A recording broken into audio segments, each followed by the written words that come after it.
How to take screenshot in Windows 7. Hi everyone, it's Sophia to assist you today. Without any delay, let's jump right in.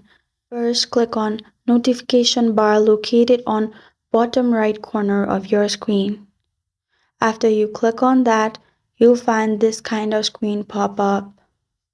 In here, click on Screen Snip. After that, you'll find all these options.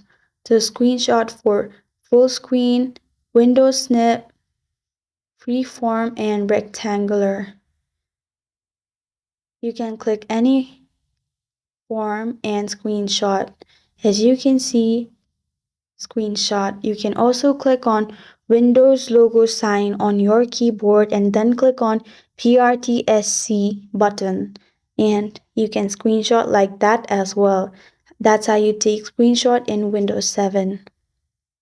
Thank you for joining me today. If this video helped you out, please leave a like and subscribe for more.